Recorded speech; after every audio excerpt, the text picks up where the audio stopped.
الله وبركاته. إن الحمد لله نحمده ونستعينه ونستهديه ونستغفره ونعوذ بالله من شرور أنفسنا ومن سيئات أعمالنا. من يهده الله فلا مضل له ومن يضلله فلا هادي له.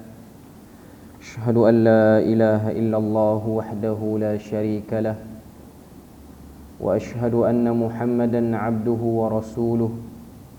يا أيها الذين آمنوا اتقوا الله وقولوا قولا سديدا يصلح لكم أعمالكم ويغفر لكم ذنوبكم ومن يطع الله ورسوله فقد فاز فوزا عظيما.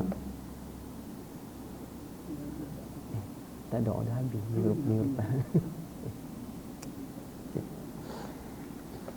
Alhamdulillahilladzi bi ni'matihi tatimmu as-salihat.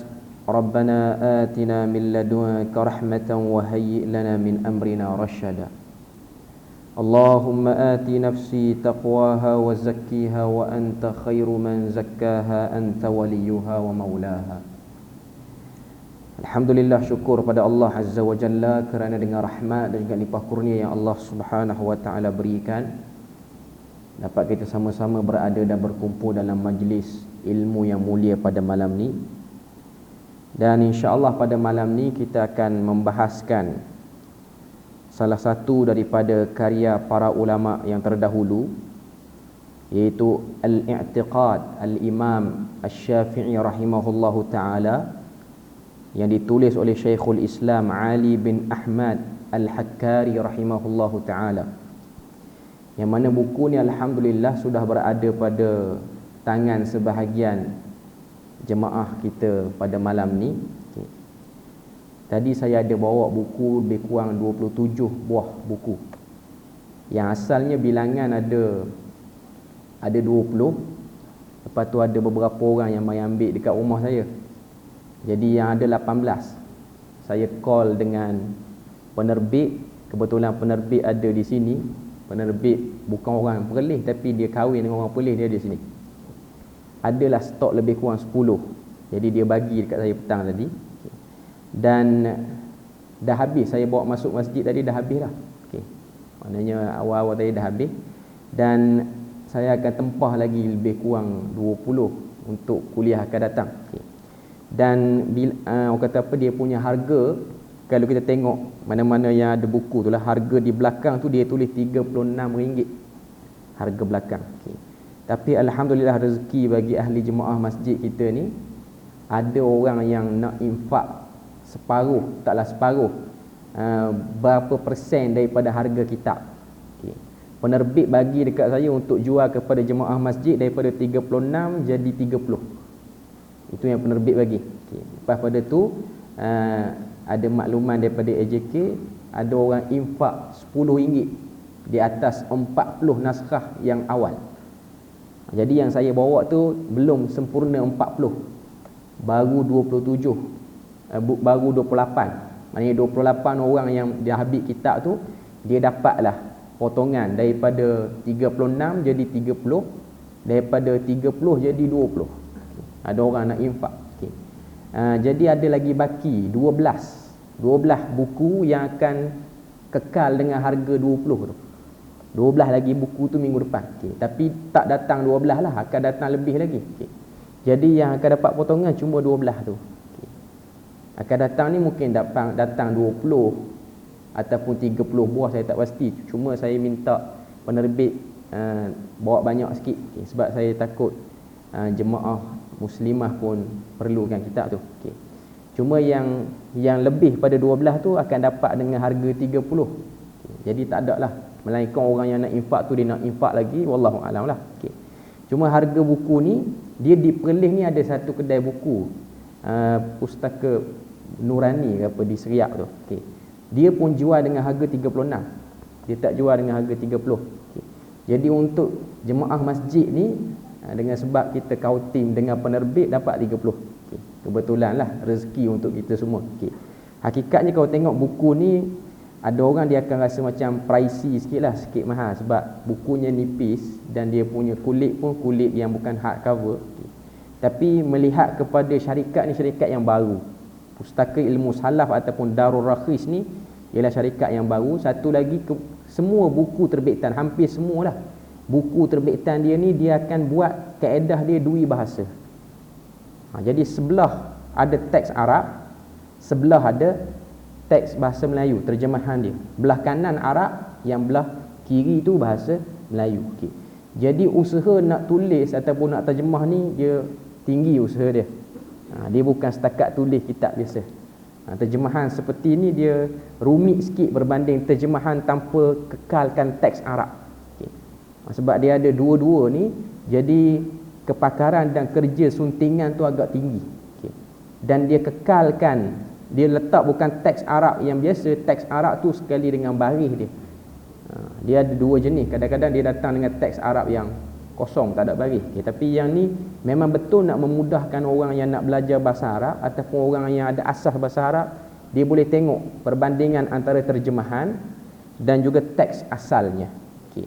Dan banyak lagi lah buku-buku terbitan dia ni, di bawah pustaka ni, yang dia orang lebih fokuskan kepada matan-matan yang ringkas.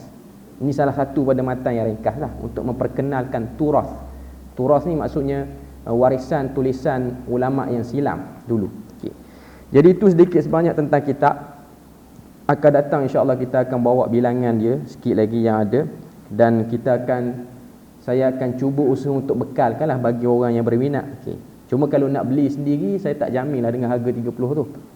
Dia mungkin dengan harga asal dia lah 36 tu. Okay. Jadi malam ni untuk tidak kita melengahkan lagi masa, kita terus kepada muka surat yang ke-6. Okay, muka surat ke-6 ni tentang kitab ni dan juga penulis dia. Saya dah terang minggu lepas. Okay. Tapi minggu lepas tu sebab tak ada kitab, dia macam kurang nampak sikit. Okay. Jadi kita akan tengok pada bahagian ini, dia akan terang tentang kitab ni, penulisan kitab ni, bentuk penulisan kitab ni, dan siapakah penulis yang bernama Syekhul Islam Ali bin Ahmad Al-Hakkari rahimahullahu ta'ala. Okay. Jadi kita tengok muka surat yang ke-6. Okay. Untuk bab-bab awal ni dia tak ada lagi dui bahasa. Dia akan masuk bila? Dia akan masuk dekat sanad kitab muka surat 13 nanti, dia akan ada dah terjemahan dui bahasa dia. Okay. Jadi malam ni kita tengok muka surat yang ke-6. Nama dan susur galur keturunan penulis. Kita tengok situ apa yang dia sebut. Beliau ialah Asy-Syaikh Al-Alim Az-Zahid Syekhul Islam Abu Al-Hasan Ali bin Ahmad bin Yusuf As-Sufyani Al-Hakkari. Dilahirkan pada tahun 409 Hijrah. Bila mana 409 Hijrah ni kurun ke berapa? Kurun ke-5 Hijrah. Itu susunan ataupun cara pengiraan dia. Okay. Susur galur keturunan beliau terhenti kepada Utbah bin Abi Sufyan Sakhar bin Harb Al-Hakkari. Okay. Jadi ini dia punya asal, dia punya kabilah dia. Okay. Dan ianya dinisbahkan adalah nisbah kepada Al-Hakkariyah. Al-Hakkariyah ni apa dia? Sebuah daerah di bawah kekuasaan Mosul. Mosul hari ini dalam negara Iraq. Jadi dia ni daripada kabilah Hakkariyah yang berada di mana? Di Mosul, negara Iraq. Ibu negara dia Baghdad, dan ada satu negeri di Iraq ni nama dia Mosul. Okay. Mosul ni antara tempat siapa yang ziarah daripada kalangan sahabat, Salman Al-Farisi pernah singgah di Mosul dalam pencarian nak cari Islam yang betul tu. Dia berada di Mosul tu, dia masih lagi Kristian. Yang terdiri daripada kubu-kubu dan perkampungan-perkampungan kecil. Kata Ibn Khallikan. Ibn Khallikan ni salah seorang ulama yang mengkaji tentang nasab keturunan ulama-ulama. Okay. Hakkari adalah nisbah kepada salah sebuah kabilah Kurdi. Kurdi ni bangsa yang kita sebut hari ni Kurdistan, negara tu. Sebab di Iraq dan juga di Turki hari ni bangsa ni masih wujud. Kurdistan ni ialah satu kelompok manusia, asal dia orang ada negara tapi dia orang tak ada negara. Lepas pada tu dia orang tak ada negara. Okay. Dia orang jadi macam yang kena teruk di China tu. Kumpulan yang sama. Uyghur tu. Dia orang tak ada negara. Dulu dia orang ada negara. Okey. Jadi Kurdistan ni mereka bertebaran di Iraq dan juga ada sebahagiannya di Iraq, sebahagiannya di Turki hari ini. Dulu dia orang ada negara lah. Dia orang ni bangsa yang hebat. Antara tokoh yang berasal daripada bangsa Kurdistan ni ialah Salahuddin Al-Ayyubi yang membuka kota Palestin. Itu daripada bangsa Kurdish. Bangsa Kurdish. Okay. Kata As-Sam'ani. As-Sam'ani juga salah seorang ulama yang dia tulis satu kitab nama dia Al-Ansab. Al-Ansab ni satu kitab yang dia cari kabilah ni nasab dia pergi ke mana. Dan As-Sam'ani ni dia ada dua orang. Satu orang yang wafat pada tahun 562, satu orang wafat pada 614. Ini sekadar maklumat tambahan lah. Maknanya Sam'ani ada dua orang. Sam'ani ni ada dua orang. Cuma Sam'ani yang dimaksudkan dalam perenggan yang kedua ni ialah yang wafat pada tahun 562 Hijrah, yang menulis sebuah kitab bernama Al-Ansab, yang bermaksud nasab-nasab. Maknanya dalam buku tu dia akan himpunkan kabilah-kabilah Arab yang terkenal ataupun mana-mana kabilah yang hebat, dia akan sebut siapa pengasasnya. Okay. As-Sam'ani dia kata, dia nak cerita tentang Syekhul Islam Al-Hakkari ni, Ali bin Ahmad Al-Hakkari ni. Dia kata beliau menyendiri untuk beribadah kepada Allah beberapa ketika di Gunung Ganang. Beliau juga membina beberapa tempat persinggahan untuk menjadi tempat berteduh golongan fakir miskin dan orang saleh dan orang-orang saleh. Seorang insan yang sangat banyak melakukan kebajikan dan ibadah, disenangi orang ramai serta sentiasa kelihatan tenang. Jadi penulis kitab kita ni, Ali bin Ahmad Al-Hakkari ni, dia seorang zahid dan juga seorang abid, orang yang zuhud dan juga orang yang banyak suka melakukan ibadah, suka menyendiri. Macam mana yang disebut oleh Sam'ani inilah, suka duduk di Gunung Ganang. Yang pertama sebab memang kabilah dia orang ni, Kurdistan ni, dia orang duduk di kawasan lereng-lereng bukit. Jadi mereka jiwa dia orang ni dekat dengan Gunung Ganang ni. Okay. Dan dia ni daripada kalangan orang yang suka melakukan ihsan pada orang. Sebab tu dia sediakan tempat persinggahan bagi orang yang bermusafir ataupun orang yang tak ada tempat tinggal, golongan fakir miskin, ataupun orang yang nak beribadah, dia sediakan tempat-tempat ibadah. Okay. Kemudian As-Sam'ani, perenggan yang ketiga dia sebut, menyenaraikan beberapa guru beliau dari serata ceruk yang pernah beliau bermusafir untuk berguru dengan mereka. Yang ni ada dalam buku Al-Ansab tu lah. Okay.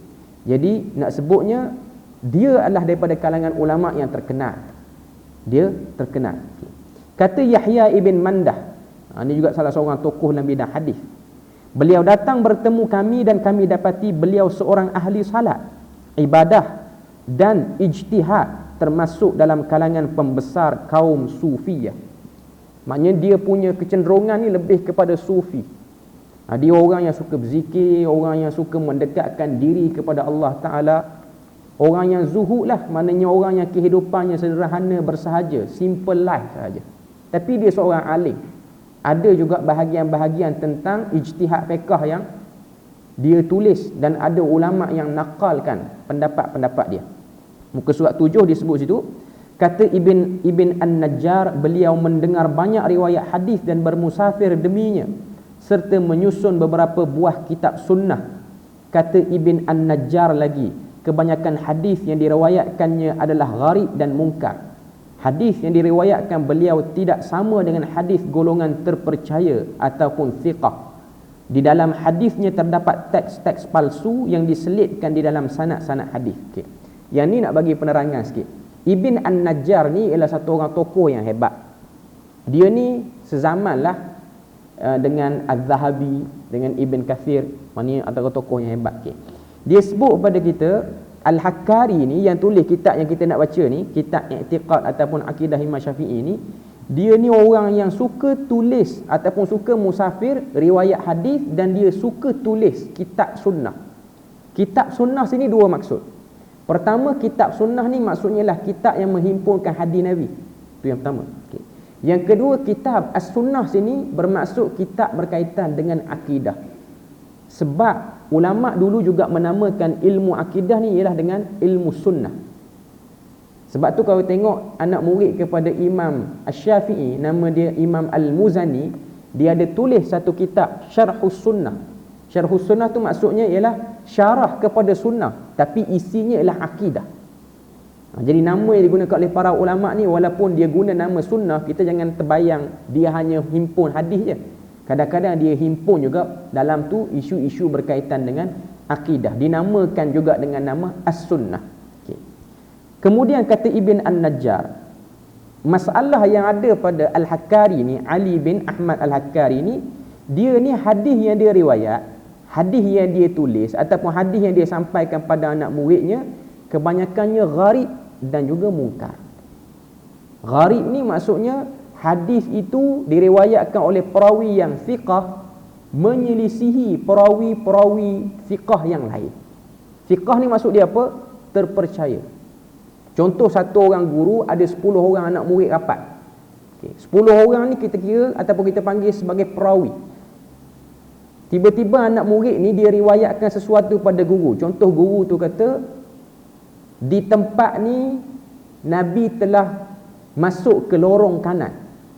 Jadi 10 orang ni pun dengar, okey, Nabi masuk kat kawasan ni melalui lorong kanan. Okey. Daripada 10 orang tu, 9 orang kata lorong kanan, seorang kata lorong kiri. Yang seorang tu, dia dari segi ilmu kita panggil dia thiqah, tapi riwayat dia yang tu kita panggil gharib, pelik. Sebab 9 kata lain, dia seorang bawa benda lain. 9 kata benda yang sama. Itu saya nak bagi faham contoh hadis yang gharib lah. Dan dia termasuk dalam kategori hadis-hadis yang lemah juga, walaupun datang daripada perawi yang kuat. Okay. Dan juga hadis mungkar.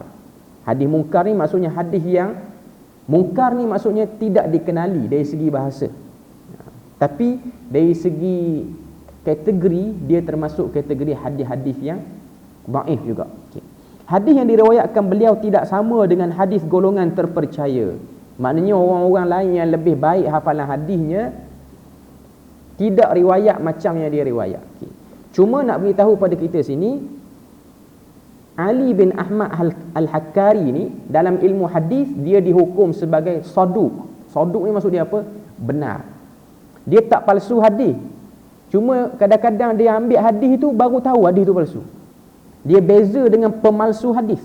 Pemalsu hadis ni para ulama akan sebut dia sebagai muttaham bil kadzib, dituduh sebagai pendusta, ataupun sebahagian ulama yang agak kasar dia akan sebut dengan gelaran kadzab, memang pendusta. Tapi dia ada sebahagian perawi hadis ni dia tidak mendustakan hadis, tak palsu hadis. Cuma nasib tak menyebelahi dia riwayat hadis banyak hadis yang problem. Tapi dia tak tipu lah, dia tak tipu. Cuma orang cek balik, hadis dia ni ada problem. Jadi dia tu saduq pada apa yang dia bercakap. Saduq ni maksud dia apa? Benar. Abu Bakar As-Siddiq benar. Saduq tu maksudnya benar. Okay. Jadi nak beritahu dia dari segi ilmu hadis dia taklah sampai darjat yang tinggi sangat. Tapi untuk sanad kitab ni nanti kita akan bahas. Dia dipercayai sebab ada ulama lain yang menyokong sanad kitab ni. Maknanya nak beritahu kepada kita ini biasa lah. Kalau kita belajar mana-mana ilmu pun, dalam bab periwayatan ilmu hadis ni kadang-kadang ulama yang hebat dalam bidang lain, bila mana dia riwayat hadis dia turun darjat. Contoh siapa?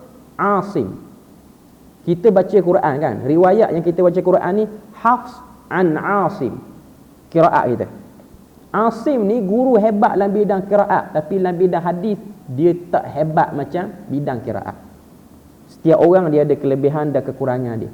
Ada sebahagian ahli hadis dia hebat dalam bidang hadis, tapi dia dalam bidang qiraat dia kurang. Ini bidang setiap orang. Jadi dia ni bila mana kita sebut dia ni tak hebat macam orang lain, bukan maknanya dia tak hebat sehingga kita nampak lekeh Hakkari, bukan. Dia bukan orang bidang tu. Maknanya saya nak sebut sini, pertembungan dia dengan ahli hadis ni ibarat dua orang yang hebat bertembung. Biasa, dia bukan antara orang awam dengan orang alim. Alim sama alim. Jadi dia tidak menjatuhkan kredibiliti dia sebagai seorang ulama yang hebat juga. Okay. Kata Ibnu Asakir. Ibnu Asakir ni yang wafat pada tahun 571. Ibnu Asakir ni pun ada dua orang. Tapi Ibnu Asakir ni ialah Ibnu Asakir yang tulis kitab Tarikh Ibn Asakir ataupun Tarikh Dimashq.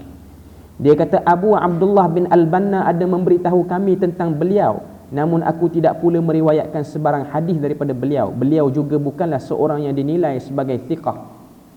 Ni just nak beritahu kedudukan dia dalam perawi hadis, dalam meriwayatkan hadis. Kata Az-Zahabi, muka surat 7 lagi, beliau adalah Syekh Al-Alim Az-Zahid. Dia ialah seorang syekh, orang alim, dan dia ialah seorang yang zuhud. Kata Az-Zahabi lagi, beliau seorang yang saleh, zuhud, rabbani, tenang dan disegani. Maknanya dia ada ketokohan. Kata Az-Zahabi juga, beliau hidup selama 77 tahun, mempunyai banyak karya dan menitik beratkan soal periwayatan athar. Az-Zahabi dia puji kepada Al-Hakkari ni, yang tulis kitab I'tiqad Imam Syafi'i ni. Dan Al-Hakkari wafat pada tahun 486 Hijrah. Zahirnya penulis kitab ini bukanlah seorang yang ahli dalam ilmu hadis. Ini yang penyunting sebut sini. Atas sebab inilah para ulama berkeras untuk tidak menerima periwayatan beliau. Sebaliknya beliau hanya terkenal dengan kezuhudan dan ibadah. Di dalam kitab yang berada di hadapan pembaca ini sendiri, muka surat ke-8, terdapat beberapa waham dalam sanad dan nama perawi yang masyhur. Bak kata Az-Zahabi, beliau seorang yang saleh, zuhud dan rabbani. Dia macam ni tuan-tuan. Kalau kita belajar hadis, bila mana ulama hadis dia hukum satu orang perawi ni dengan dia kata huwa syaikh, dia ialah seorang syekh, Az-Zahid, orang yang zuhud, Ar-Rabbani, maknanya orang yang beramal dengan ilmu. Dia bukanlah satu lafaz nak tunjuk apa yang dia sebut kita boleh terima bulat-bulat. Sebab tu dalam istilah ilmu hadis, lafaz asy-syaikh ni maksudnya dia orang yang benar tapi tak kuat ingatan bab tentang hadis Nabi lah. Maknanya kalau dia riwayat hadis tu, tengok keadaan. Sebab tu kalau tengok dalam bidang ilmu hadis ni, dia bidang yang bercabang. Saya tak nak sebut panjang sebab kitab kita ni bukan kitab tentang ilmu hadis. Kitab kita ialah tentang kitab akidah. Cuma dia nak sebut sanad kitab ni saja. Saya cerita siap-siap ni sebab kita nak baca nanti muka surat yang ke-14 ni sanad kitab dia. Sebab dalam tu ada orang yang petikai, bukan orang ulama petikai. Orang tak tahu apa nak petikai. Ulama yang petikai tentang beberapa orang perawi dia yang problem. Ini untuk orang yang kaji lah. Kita bukan nak tahu sangat ilmu tentang sanad dia ni. Kita nak tahu apa yang telah dia nukilkan daripada Imam Syafi'i berkaitan dengan akidah. Jadi muka surat 8 tu dia sebut lanjutan biodata beliau boleh dilihat dalam kitab-kitab berikut. 6 kitab tu dia bagi. Al-Ansab oleh As-Sam'ani, Tarikh oleh Ibn Asakir, Al-Mustafad oleh Ibn Najjar, Syiar A'lam An-Nubala oleh Imam Az-Zahabi, Al-Ibar, Wafayat Al-A'yan. Ni semua kitab-kitab yang besar. Syiar A'lam An-Nubala ni saya ada beli masa belajar di Jordan dulu. Duk ada Terengganu lagi, tak bawa pergi main Perlis. Syiar A'lam Nubala ni letak atas meja ni, penuh atas meja ni. Banyak jilid. Dia hanya letak nak beritahu dia tak tipu lah ni. Dia cari dalam kitab betul. Cuma kita orang-orang kita ni nak baca just nak tahu je lah. Kita bukan nak cari pun. Cuma nak beritahu sumber yang penulis ataupun penyunting ni, orang yang terjemah ni ialah sumber yang dipercayai. Ini orang panggil bab amanah dalam ilmu. Bila mana menukilkan sesuatu, nukil daripada sumber yang betul. Bukan hanya setakat bercakap atas hawan gitu je. Dia mesti kena bawa bukti. Tambah zaman kita ni zaman yang teknologi macam ni, kena bawa bukti. Nama kitab kita disebut situ I'tiqad Al-Imam Abu Abdullah Muhammad bin Idris Asy-Syafi'i Al-Mutallibi. Jadi itu nama khas bagi kitab kita ni. Setiap kitab ni dia ada nama khas. Contoh Sahih Bukhari. Sahih Bukhari ada nama khas. Panjang nama Sahih Bukhari ni. Al-Jami' As-Sahih Al-Musnad Al-Mukhtasar min Umuri Rasulillah wa Sunanihi wa Ayyamihi. Itu nama rasmi dia. Tapi orang panggil Sahih Bukhari. Jadi nak beritahu, sekadar nak beritahu nama, cara kita nak baca kitab turah ni, lagu tu lah nak kena kenal satu persatu. Okey. Jadi nama kitab tu maksud dia I'tiqad Imam Abu Abdullah. Abu Abdullah ni siapa? Imam Syafi'i lah. Muhammad bin Idris Asy-Syafi'i, iaitu yang mendirikan mazhab Syafi'i ni, yang wafat pada tahun 204 Hijrah. Sebab apa kena tulis nama bagi penuh? Sebab Muhammad bin Idris Asy-Syafi'i ni ada dua orang dalam kalangan ulama.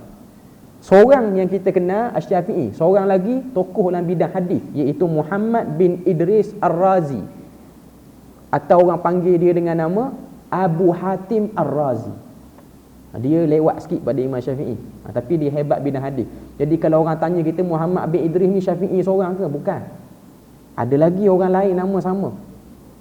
Jadi benda-benda ni dititik beratkan. Supaya apa? Supaya kita nak nukil kata-kata daripada tokoh-tokoh ni, kita tak tersilap orang. Dia penting. Mungkin kita yang nak baca ni kita rasa biasalah. Bagi orang yang duduk peringkat pembacaan yang tinggi, orang yang nak kaji, nak banding nak banding pandangan apa semua ni, dia kena clear bab ni. Dia kena jelas. Dia kena tahu tahun wafat bila. Dia kena tahu banyak benda lah. Okay. Saya nak bagi contoh. Kalau kita tak peduli bab ni, kita akan nukil je apa yang kita nak nukil. Orang selalu bawa cerita Hasan Al-Basri dengan Rabi'atul Adawiyah. Kita biasa dengar lah nama ni. Hasan Basri, tabi'in. Rabi'atul Adawiyah ni wali daripada kalangan perempuan. Adalah orang cerita penceramah, cerita Rabi'atul Adawiyah ni pernah didatangi oleh Hasan Basri. Hasan Basri minta nak kahwin dengan dia. Hasan Basri minta nak kahwin dengan dia. Lepas tu ceritalah. Cerita tu berkisah tentang kezuhudan. Last sekali Rabi'atul Adawiyah kata, aku tak mau kahwin dengan kamu. Okay. Alasan dia apa? Sebab nak jaga nafsu. Gitulah cerita tu. Saya tak nak cerita tu. Saya nak ceritanya, dua orang ni, Hasan Basri dengan Rabi'atul Adawiyah, dia orang yang datang pada zaman yang beza. Kalau kita buka kitab-kitab para ulama, kitab-kitab biodata para ulama, Hasan Basri, Rabi'atul Adawiyah, dia lahir bila? Dia lahir, hari dia lahir tu ialah hari wafat Hasan Basri. Macam mana cerita kawan tu minta nak kahwin dengan dia? Sebab tu kena teliti bab ni. Ada orang dia cerita sedap cerita. Buka kitab baru tahu. Oh, Hasan Basri hari dia mati, hari itulah lahir Rabi'atul Adawiyah. Macam mana kawan tu nak minta kahwin? Itu bab kena berhati-hati. Berhati-hati. Jadi itu benda yang sebab tu kita tekan sikit benda ni. Nak bagi orang dia nak bercakap tu biar dia tahu zaman mana, beza zaman mana. Okey. Isi kandungan kitab kita tengok, dalam kitab ini penulis mengumpulkan kata-kata Imam Asy-Syafi'i. Semoga Allah merahmati beliau dalam Usuluddin. Maknanya dalam kitab kita ni ialah perbahasan qaul Imam Syafi'i. Apa yang Imam Syafi'i sebut tentang Usuluddin, iaitu perkara-perkara pokok agama yang kita sebut sebagai akidah. Sebagaimana yang boleh dilihat dalam indeks isi kandungan risalah. Dalam kandungan kita boleh tengoklah apa yang Imam Syafi'i nak bercakap, dia telah buat ikut bab. Okay. Beliau memanfaatkan usaha para ulama terdahulu yang menulis kitab tentang sikap-sikap terpuji Imam Asy-Syafi'i. Justru beliau menyebut sebahagian kata-kata Asy-Syafi'i melalui jalur mereka, sebagaimana yang para pembaca akan lihat pada sanad-sanad penulis. Okay. Jadi kita kena tahu, Imam Al-Hakkari ni dia tak sempatlah dengan Imam Syafi'i. Dia lahir tu Imam Syafi'i dah meninggal dah. Dia beza dengan Imam Syafi'i pun dekat 100 tahun. Okay.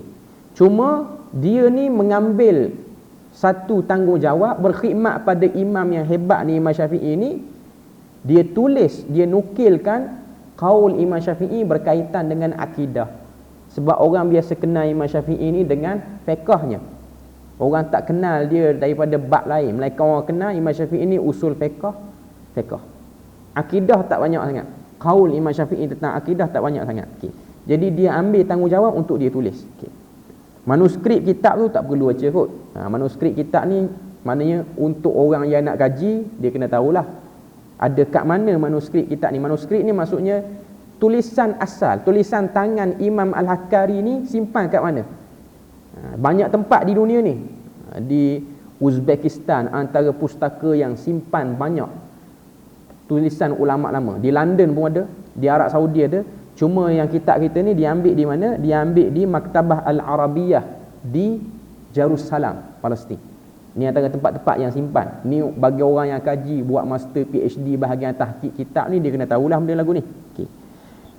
Yang pentingnya yang bawah tu, muka surat 9 tu, autentikasi. Autentik maknanya keaslian penisbahan kitab kepada penulis. Autentik tu maksud dia keaslian. Sejauh manakah aslinya kitab ni? Kita tengok autentisiti penisbahan kitab ini kepada penulisnya dapat dipastikan melalui beberapa indikasi, iaitu melalui beberapa petanda. Saya mudahkan bahasa sebab kadang-kadang kita tak faham apa autentik ni. Autentik ni maksudnya benda yang asli. Muka surat 10, sebab apa pustaka yang cetak buku kita ni dia orang sanggup terjemah cari buku ni? Okay. Sebab apa? Takat mana yang kata asli tu? Benda ni penting, zaman kita ni kena tahu asli tak asli. Okay. Dia ada beberapa indikasi ataupun benda yang kita boleh jadikan hujah nak kata benda ni betul. Okay. Yang pertama dia sebut muka surat 10, kitab ini diriwayatkan dengan sanad sehingga sampai kepada penulisnya. Maknanya daripada Imam Hakkari yang wafat pada tahun 486, sanad kitab ni sampai kepada anak murid Imam Syafi'i. Kita boleh tengok anak murid Imam Syafi'i itu iaitu yang bernama Rabi' bin Sulaiman. Ini murid kanan Imam Syafi'i. Jadi kita boleh tengok nanti muka surat 19, sanad dia sampai kepada kawan tu. Dan perawi-perawi dia tak problem. Walaupun Al-Hakkari ni dia riwayat hadis lain ada problem sikit, tapi untuk sanad kitab ni dia tak problem. Sebab apa tak problem? Sebab yang kedua tu muka surat 10. Sebab ramai ulama yang nukil sanad kitab ni. Maknanya ramai yang kaji. Okay. Saya baca dulu yang pertama tu. Kitab ini diriwayatkan dengan sanad sehingga sampai kepada penulisnya. Demikian juga ada sekelompok ulama mendengar kitab ini dengan sanad sehingga sampai kepada penulisnya. Sebagaimana yang tertera dalam sama'at kitab ini. Sama'at ni maksud dia apa? Senarai orang yang dengar kitab tu. Yang ini yang ambil ijazah kitab tu. Majoriti para ulama ini ialah para ulama Hanabilah Maqadisah. Apa maksud Hanabilah Maqadisah? Ulama bermazhab Hambali yang berasal daripada Baitul Maqdis, Palestin. Kita jangan ingat ulama mazhab Hambali ni duduk kawasan Hijaz. Hijaz ni Mekah, Madinah. Dia ada juga mazhab Hambali ni, ulama dia ramai yang duduk di kawasan Syam ataupun Baitul Maqdis. Okay. Jadi ramai yang nukil kitab ni. Okay. Yang kedua dia sebut isi kandungan kitab ini dinukil oleh para ulama. Okay. Dia letak sini 5 orang ulama besar yang nukilkan qaul ataupun isi kitab ni, sanad kitab ni. Yang pertama Ibnu Qudamah Al-Maqdisi, seorang ulama daripada Baitul Maqdis, dalam kitab di Isbat Sifatil Ulu. Ni kita baca sepintas lalu gitu ialah. Az-Zahabi dalam kitabnya Al-Ulu dan juga dalam kitabnya Siyar A'lam An-Nubala. Ni antara tokoh ulama yang hebat dalam mazhab Syafi'i. Kemudian Tajuddin As-Subki yang ketiga tu dalam kitab dia Tabaqat Asy-Syafi'iyah. Kemudian yang keempat Ar-Rudani dalam kitab dia Silat Al-Khalaf bil Mausul As-Salaf. Kemudian yang kelima Al-Imam As-Suyuti, antara mazhab Syafi'i, mujtahid mazhab Syafi'i yang dekat dah dengan kita ni. Imam Suyuti ni wafat pada tahun 911 Hijrah. Kita sekarang ni 1400, lebih kurang 500 tahun yang lepas. Jadi nak beritahu pada kita, Hakkari wafat 486, Suyuti wafat 911. Maknanya 500 tahun tu, 600 tahun tu, nama Al-Hakkari ni famous. Nak sebut pada kita apa? Penisbahan dia ataupun isi kitab ni bukanlah sebuah kitab yang terpencil. Dia ialah kitab yang agak popular nak menjelaskan akidah Imam Syafi'i itu sendiri. Okay. Jadi sumber rujukan kitab tu tak perlu baca kot. Yang tu hanya sekadar tambahan saja. Okay. Sanad kitab, muka surat yang ke-14 malam ni. Sanad kitab ni kita tengok, okey, yang ni dah ada terjemahan. Belah kanan tu Arab, belah kiri tu yang bahasa Melayu terjemahan. Okay. Bismillahirrahmanirrahim, dengan nama Allah yang Maha Pemurah lagi Maha Penyayang. Akhbarana Syekh Al-Faqih, saya baca yang Arab. Okay. Al-Imamul Amil Syekhul Islam Syamsuddin Abu Abdullah Muhammad bin Syekhul Imamil Alimil Amil Imaduddin Ibrahim bin Abdul Wahid Al-Maqdisi abqahullah. Qala akhbarana Al-Syekhul Imam Abu Al-Fattuh Muhammad bin Muhammad Al-Bakri qira'atan alayhi wa nahnu nasma'. Qala akhbarana Syekh Al-Imam Abu Ishaq Ibrahim bin Muhammad bin Nabhan Al-Ghanawi Ar-Raqi ijazatan qala anba'ana al-Imam Syekhul Islam Abu Hasan Ali bin Ahmad bin Yusuf Al-Qurashi Al-Hakkari rahimahullahu qala. Itu sanad kitab. Pertama saya nak sebut sikit. Bila mana kita baca kitab ni, pertama kita bukan nak sanad dia, just nak beritahu saja. Bila mana kita baca kitab muka surat 15 tu yang Arab tu, Bismillahirrahmanirrahim, akhbarana. Dari segi adab kita ni yang nak baca kitab, kita kena sebut qala al-muallif akhbarana. Kena sebut lagu tu. Kena mengisbatkan apa yang kita nak baca ni ialah datang daripada penulis kitab tu. Sebab kalau kita buka kitab terus kita baca akhbarana Syekhul Faqih. Akhbarana tu maksud dia apa? Kalau kita tengok dalam buku surat 14 tu dia sebut akhbarana kata periwayat kitab. Kata periwayat kitab. Syekh Al-Faqih Al-Imam Al-Amil Syekhul Islam Syamsuddin Abu Abdullah Muhammad bin Al-Syekh Al-Imam Al-Alim Al-Amil Imaduddin, semoga Allah tu nama dia, semoga Allah kekalkan sebutannya, telah mengkhabarkan kepada kami. Akhbarana tu maksudnya telah mengkhabarkan kepada kami.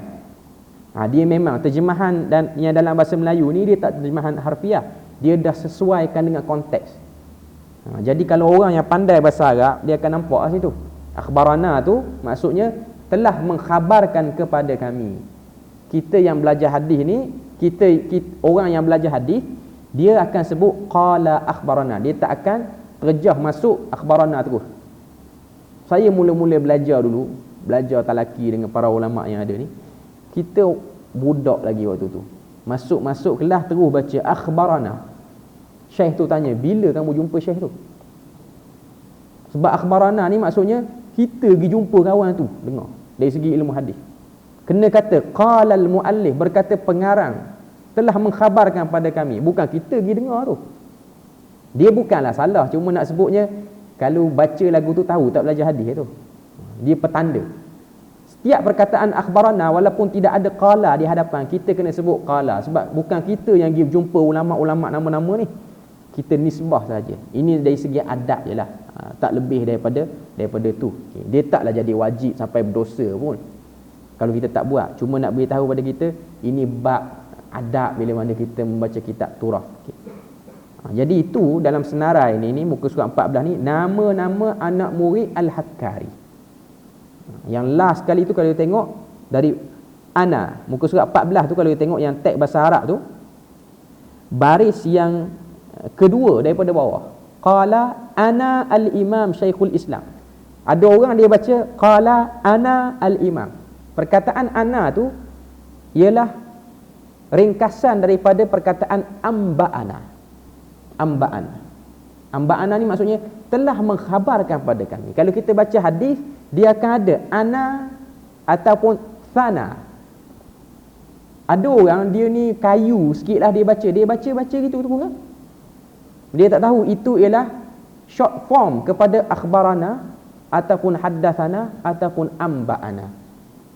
Jadi kalau kita baca ana al-imam Syekhul Islam Abul Hasan, akulah imam Syekhul Islam, aku, kita pula jadi penulis kitab situ.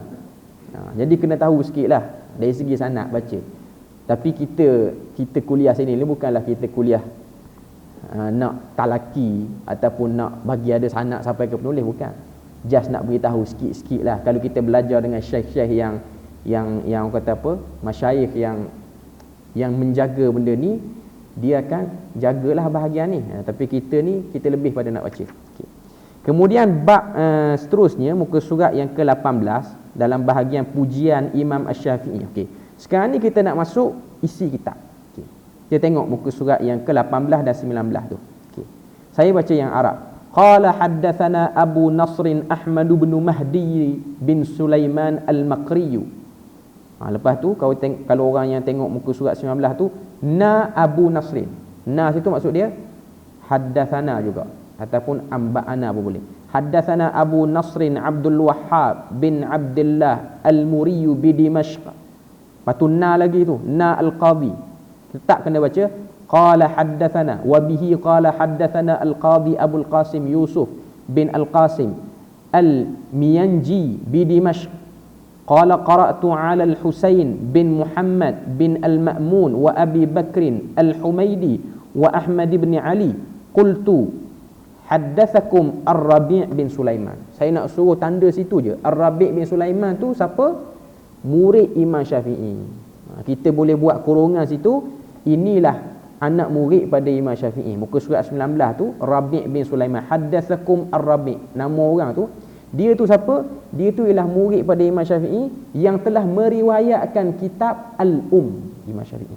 Rawi setiap ulama fiqh ni yang tulis kitab, dia ada perawi anak murid dia yang meriwayatkan hadis, meriwayatkan isi kitab. Macam Imam Malik Muwatta, dia ada anak murid dia yang dengar daripada dia Muwatta ni sampai dia habis tulis, nama dia Al-Qa'nabi. Bagi Imam Syafi'i ni antara anak murid yang dengar sampai habis Rabi' bin Sulaiman. Jadi Rabi' bin Sulaiman ni dia dengar, dia dah dengar. Dia kata apa? Qala Syafi'i, berkata Imam Syafi'i radhiyallahu anhu. Ni dia guna lafaz taradi. Ini saya nak sebut juga sikit. Lafaz taradi ni maksud dia apa? Lafaz radhiyallahu anhu. Lafaz tarahu maksudnya rahimahullah. Biasanya bila mana kita baca nama para ulama yang dah meninggal, ulama daripada kalangan tabi'in sampai ke zaman kita ni, kita akan sebut akhir nama dia rahimahullah, doa pada dia, moga Allah Ta'ala rahmati. Untuk sahabat Nabi kita sebut dengan radhiyallahu anhu ataupun radhiyallahu anhu kalau ramai. Lafaz taradi ni dia letak pada Imam Syafi'i. Imam Syafi'i bukan sahabat Nabi. Kenapa dia disebut dengan radhiyallah? Sedangkan lafaz ni yang berhak dapat ialah sahabat. Sebab apa saya kata berhak? Sebab ada ayat Quran khusus turun. Was-sabiqunal awwalu minal muhajirin wal ansari alladhina ittaba'uuhum bi ihsanin radhiyallahu anhum wa radu'an. Tu ayat Quran. Allah Ta'ala kata orang-orang yang awal daripada kalangan yang ikut Nabi Muhammad, semua ni Allah Ta'ala redha pada mereka. Sebab tu para ulama dia buat satu kaedah, nak sebut nama sahabat kena sebut radhiyallahu anhu, sebab Quran telah menyebutkan kedudukan mereka. Tiba-tiba mari orang bukan ulama, bukan sahabat, tapi dia ulama, bubuh radhiyallahu. Sepatutnya kena bubuh rahimahullah. Sebab dia bukan sahabat. Tapi sini bubuh atas sebab adab murid yang paling rapat dengan gurunya. Dia bukan angkat Imam Syafi'i jadi sahabat sini. Cuma dia nak beritahu kerana Syafi'i inilah aku banyak dapat ilmu, aku letak radhiyallah. Dia tak wajibkan kita sebut radhiyallahu pun. Cuma dia nak sebut Rabi' bin Sulaiman, dia nak kata sayangnya dia pada Syafi'i, hormatnya dia pada Syafi'i, kita sebut radhiyallah. Sebab tu kalau tengok sebahagian orang dia sebut nama guru radhiyallah tu, nak tunjuk mungkin dia sayang pada guru dia. Bukan dia sedang samakan guru dia dengan sahabat. Bukan pun. Kadang-kadang setengah-setengah orang. Ada orang dia tak bagi langsung, itu golongan yang melampau sangat. Kita letak kalimah tu nak tunjuk pada kita tentang hormatnya kepada Imam Asy-Syafi'i. Sebab kalau kita tengok anak murid Imam Asy-Syafi'i, dia sebut, dia kata Asy-Syafi'iyyu kasyamsu ilal ard. Syafi'i itu seperti matahari kepada bumi. Nak tunjuk pada kita kedudukan dia. Imam Al-Buwaiti sebut benda sama, anak murid Syafi'i. Al-Muzani pun sebut benda sama. Tapi Asy-Syafi'i ni orang yang tawadhu. Imam Ahmad, antara anak murid Imam Syafi'i, Imam Ahmad bin Hanbal, dia cerita pada anak dia, Abdullah bin Ahmad bin Hanbal, dia kata setiap malam aku akan berdoa untuk beberapa orang ni, kepada beberapa orang ni, doa dengan doa rahmat. Ada 6 orang Imam Ahmad ni, tiap malam dia bangun tahajud, dia akan doa keberkatan rahmat.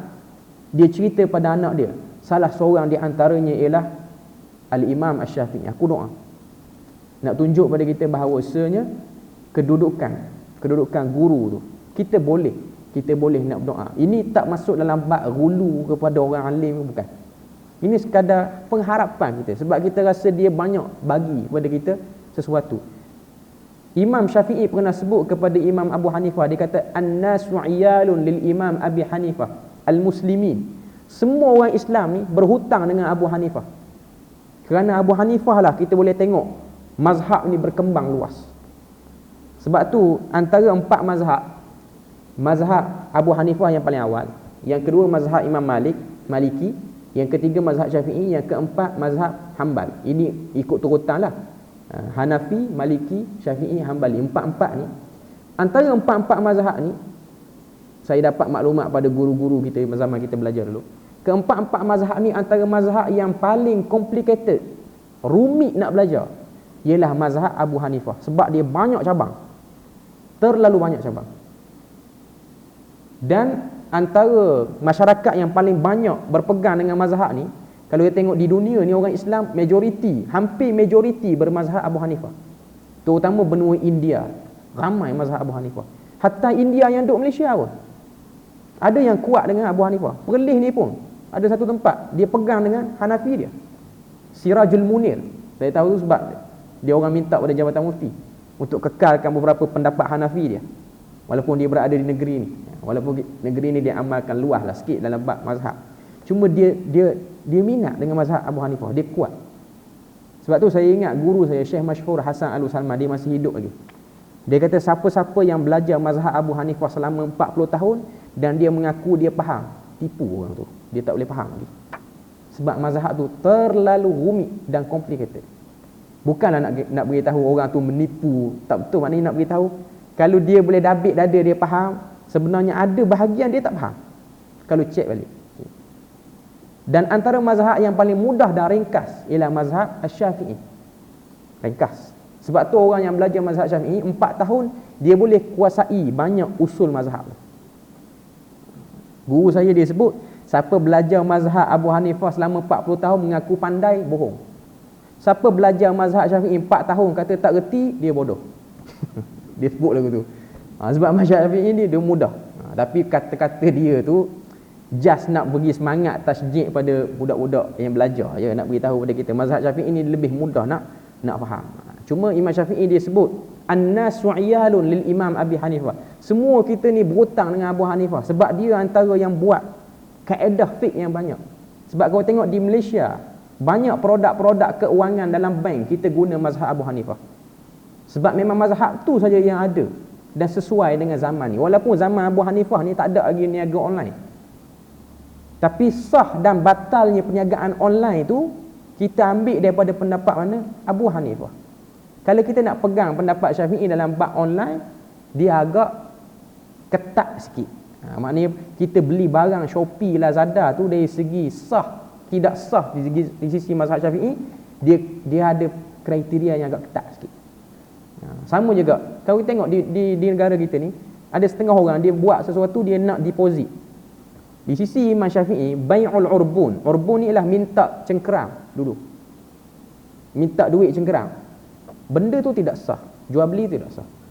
Maknanya haram jual beli tu. Itu mazhab Syafi'i. Kita tempah baju, kita beli barang apa-apa, duit cengkeram dulu minta. Yang benarkan mazhab apa? Yang benarkan ialah mazhab Abu Hanifah dengan jelasnya syarat antara pembeli dan penjual. Kalau kita nak pegang mazhab, setengah-setengah mazhab, kita akan rasa sempit. Tapi kerana Abu Hanifah lah dia telah meluaskannya. Maknanya ada jasa. Sebab kita kena tahu, empat orang ni dia ada hubung kait. Dia bukanlah orang perseorangan yang orang kata apa, yang aku buat hak aku, kau buat hak kau, kan. Dia ada hubungan antara anak murid ataupun antara guru-guru tu sendiri. Okay. Kita baca sikit lagi, kita habiskan sikit sementara nak masuk isyak ni. Muka surat 19 tu lagi. Qala Asy-Syafi'i radhiyallahu anhu fi risalatihi. Kalau kita tengok terjemahan dalam muka surat 18 tu, dia bermula pada kata Asy-Syafi'i, semoga Allah meredai beliau, dalam sepucuk surat ke Mesir yang beliau utuskan kepada Abdul Rahman bin Mahdi. Imam Syafi'i dia pernah diminta oleh satu orang tokoh yang hebat di kawasan Iraq kalau saya tak silap, yang nama dia Abdul Rahman bin Mahdi, yang dalam buku kita ni lah. Abdul Rahman bin Mahdi ni seorang tokoh hadis. Cuma dia ni ada masalah. Dia banyak hadis, faham Quran, maknanya tahu ayat Quran, tak reti nak olah, nak orang kata apa, bila mana ada satu masalah hukum, dia tak reti nak guna hukum, nak aplikasi dalil tu. Okay, kita nak habiskan perenggan yang panjang tu, muka surat 19 tu. Qala Asy-Syafi'i radhiyallahu anhu fi risalatihi al-Misriyah, telah berkata Imam Syafi'i dalam risalahnya ketika mana ia berada di Mesir, sepucuk surat ke Mesir. Maknanya ada satu surat datang daripada satu tempat ke Mesir, maka dia nak hantar balik surat tu. Jadi itulah yang disebut sebagai Ar-Risalah, yang dah jadi kitab. Surat tu telah berubah menjadi kitab. Jadi nak sebut pada kita bahawasanya Ar-Risalah ni, kitab Ar-Risalah yang dinisbahkan kepada Imam Syafi'i ni ada dua. Pertama, ketika mana dia berada di Iraq. Di Iraq pada waktu tu dia dah tulis satu kitab nama dia Ar-Risalah, tapi kitab tu dia hilang. Dia antara warisan keilmuan Imam Syafi'i yang hilang. Yang kekal, yang dicetak sampai zaman kita ni ialah kitab Ar-Risalah ataupun surat dia daripada surat yang Imam Syafi'i tulis dan nak hantar kepada Abdul Rahman bin Mahdi ni, yang telah minta pada Imam Syafi'i untuk buat satu kaedah macam mana nak faham nas. Okay. Lepas tu yang bawah tu, alhamdulillahilladzi la yuaddi syukrun ni'matin min ni'amihi illa bi ni'matin minhu. Segala pujian bagi Allah Tuhan yang tidak mungkin disyukuri walaupun satu nikmatnya, melainkan setelah dikurniakan nikmat untuk mensyukurinya. Okay. Benda ni nak bahas panjang, tapi kita tengok dulu terjemahan sikit. Okay. Ni dah bermula dia punya isi kitab ni. Alhamdulillah, segala puji bagi Allah. Alhamdu al-istidrak, lillah al-istihqaq. Saya nak bahas dua tu lah. Yang terakhir ni. Okay. Alhamdulillah, kita akan terjemah dalam bahasa Melayu kita ni, segala puji bagi Allah. Okay. Perkataan alhamdu, alhamdu tu alif lam di hadapan tu kita panggil alif lam al-istidrakiyah. Al-istidrak ni maksud dia apa?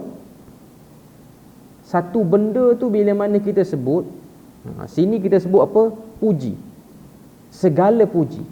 Istidrak ni maksudnya semua pujian yang ada atas dunia ni akan tenggelam. Maknanya pujian tu akan balik kepada Allah Ta'ala pada ayat tu ataupun pada perenggan tu. Alhamdulillah, dia sama macam apa yang kita duk baca dalam Fatihah tu. Alhamdulillah. Alif lam tu dia panggil alif lam istidrak. Allah situ dia panggil istihqaq. Istihqaq ni maknanya kita nak letak pada siapa puji tu? Puji tu letak pada Allah Azza wa Jalla. Nak sebut pada kita apa? Orang puji macam mana pun sama-sama makhluk ni, last sekali kena balik pada Allah Azza wa Jalla. Kita puji orang tu pandai. Hakikatnya puji tu layak bagi Allah. Orang yang pandai tu pun dia tidak berhak 100% atas pujian tu. Dia mungkin hanya ada 1%, 2% pada pujian tu. Selebihnya dia kena balik kepada Allah Azza wa Jalla. Okay. Kita tak cukup masa nak tengah panjang. Ini kita akan ulang balik minggu depan. Okay. Nak sebut sini apa? Imam Asy-Syafi'i, sebab kitab kita ni lah berkaitan dengan akidah. Apa yang Imam Syafi'i nak sebut pada perkataan alhamdulillah sini ialah jawapan dia kepada golongan-golongan, kumpulan-kumpulan yang sesat pada waktu tu. Seperti kumpulan Jahmiyah, seperti kumpulan Mu'tazilah apa semua, yang mereka ni melihat bahawasanya Tuhan ni, kita ni berhak untuk pilih, dan Tuhan ni dia tak tahu kita nak pilih mana satu, sebab kuasa pilih tu dah beri 100%. Antara fitnah yang besar pada zaman tu ialah fitnatul irja', kumpulan murji'ah. Kumpulan murji'ah ni, sebab dia orang ni berfahaman, murji'ah ni dia orang faham kita punya apa-apa benda yang kita buat ni Tuhan tak tahu, melainkan kita yang pilih. Akidah ahli sunnah ni, apa yang kita nak buat ni Tuhan dah tahu dah pun. Cuma Tuhan ni dia beri pada kita kuasa pilih. Kita nak pilih buruk ke jahat. Okay. Kita boleh pilih. Okay. Tapi kita nak pilih yang mana tu pun ada dalam ilmu Tuhan. Okay. Dia bukan macam kefahaman murji'ah. Waktu kita nak pilih tu Tuhan tak tahu. Cuma kerja Tuhan ni dia buat pilihan je. Dia cipta pilihan. Makhluk yang pilih. Saat makhluk pilih, Tuhan tu tak tahu apa yang makhluk tu nak pilih. Jadi dia ada kelemahan pada Tuhan tu. Okay. Jadi alhamdulillah tu sendiri dah merupakan jawapan kepada kumpulan Murji'ah, kumpulan Jahmiyah yang telah mengurangkan sifat Tuhan, iaitu ilmullah wa qudratullah. Pengetahuan Tuhan terhadap segala benda yang akan makhluk dia pilih tu termasuk daripada kesempurnaannya. Kalau kita kata Tuhan dia hanya Tuhan yang mencipta, tapi dia bukan Tuhan yang mengetahui apa yang akan dipilih oleh makhluknya, kita telah meletakkan satu kelemahan pada Tuhan tu. Jadi itu perbahasan yang malam ni kita nak sebut daripada isi kitab. Yang panjang-panjang tadi tu cerita tentang metodologi baru. Okey. Jadi kita dah masuk sikit. Alhamdulillah. Okay. Nanti kita akan bahas minggu depan kita akan bahas sambungan di alhamdulillahillazi la yuaddi syukru ni'matin min ni'amihi illa bi ni'matin minhu. Okay. Jadi kita berpada situ je lah kot untuk malam ni. Kita akan sambung balik sini minggu depan. Naktafi bihadzal qadar. Subhanakallahumma wa bihamdik asyhadu an la ilaha illa anta wa astaghfiruka wa atubu ilaik. Wassalamualaikum warahmatullahi wabarakatuh.